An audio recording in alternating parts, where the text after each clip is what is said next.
Hey guys, John Rettinger here with an unboxing for you of the new Blackberry Storm 2 for Verizon Wireless. I was admittedly not a biggest fan of the Storm 1 because of its SurePress keyboard. I found it to be finicky and very inaccurate. But from what I understand, the Storm 2 fixes a lot of those concerns, so I'm really excited to dig in and take a look. If you're interested, the Storm 2 will run you $179 after a $100 mail-in rebate, and you can get it starting today. So I'm not sure if this is going to be retail packaging or just demo packaging, but there's only one way to find out. And of course, we will use the big ol' knife to rip this sucker open. Another successful unboxing without slicing my finger open. So let's see what we got inside. It appears to just be a demo unboxing. When you buy this from the store, I'm willing to bet you'll have a sleeve that'll go over this. So let's open it up and see what we get. So there's the device sitting on top, not too secured. But we'll put that off to the side for just a minute. We'll even compare it with the outgoing Storm model. Keep going through it, lift up the cardboard tray. We've got a USB syncing cable, which is going to micro USB. We've got a pair of headsets, or headphones, and the Blackberry standard wall charger with micro USB. But the accessories are not why you're here. Let's take a look at the device itself. So here we have the Blackberry Storm 2. Let's go over some of the specs, and then we'll do a size comparison. The highlights of this, the dimensions are 4.4 by 2.4 by 0.53. Weighs approximately 5.5 ounces, and it's got a 1400 milliamp hour battery, which should be pretty decent. Verizon claims you're going to get 330 minutes of talk time or up to 269 hours of standby time. It also comes pre-installed with a 16 gigabyte micro SD card, which is really nice. The screen resolution is 480 by 320 and supports over 65,000 colors. And it does still have the SurePress keyboard, but instead of just having one button in the middle, it now has 4 on the corners, so it should be a little bit more accurate. It also uses a new technology where when the phone is off, the screen doesn't push down at all, which is very interesting. So let's take a look at how this thing stacks up next to the original Blackberry Storm. So here we have it right here. And they look like very close siblings.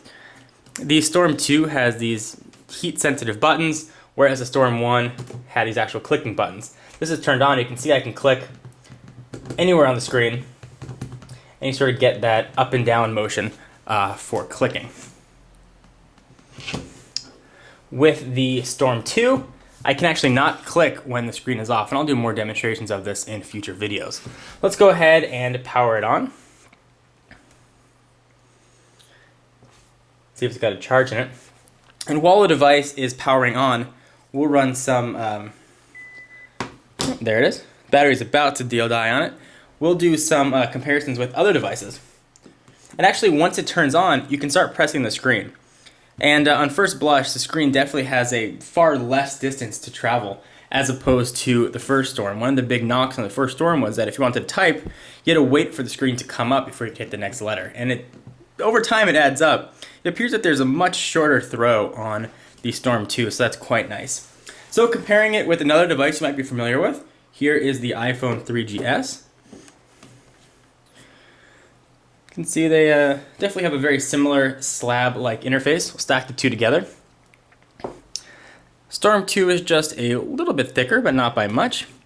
And the last phone that you guys may be considering if you're looking at the Storm 2 is the T-Mobile G1, which looks like a gargantuan fat cousin next to the Storm 2. It's a very slim design on the Storm. You can see the thickness. So let's go ahead and take a look at the device itself. It's got your SurePress screen and your LED indicator that most people are familiar with on Blackberry devices. You've got your standard array of Blackberry buttons. You've got your send button, your Blackberry menu button, your back, and your end button.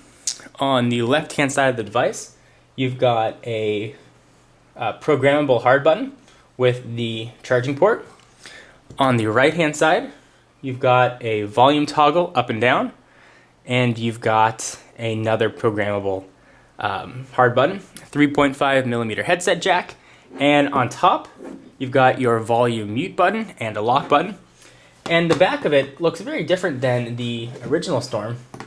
You still have the same 3.2 megapixel camera, but the sort of metal feeling door is gone. It's still metal, but it's got more of a plastic feel to it. It looks a little bit more secure. Let's take off the door and let's see what we have inside and see if even this is as a SIM card, see if it can be used as a world phone. All right, so we got the back of it off, and it does have a SIM card, which will make it a world phone. For those of you that are in the US and wondering, you cannot use this over 3G with AT&T or T-Mobile's networks. It's really the GSM radio is meant just for international. I suppose you could probably use it for Edge. Here's your 1400 milliamp hour battery, and that's where the micro SD card slot is. So it does not appear that there is one in there, although when you buy it, it will come pre-installed with a 16 gig card, which is bigger than the 8 that the original Storm came with. So guys, stay tuned to the channel for a ton of Storm 2 coverage. I'll be doing comparison videos with the iPhone 3GS. I'll be taking you through the operating system and the browser, the Storm 2, and seeing how it holds up and compares to the original. So for exclusive content, be sure to check me out on Twitter, twitter.com/John4Lakers. And to learn more about TechnoBuffalo, check out TechnoBuffalo.com. I'll see you guys in the next video, and the link to all those will be in the sidebar.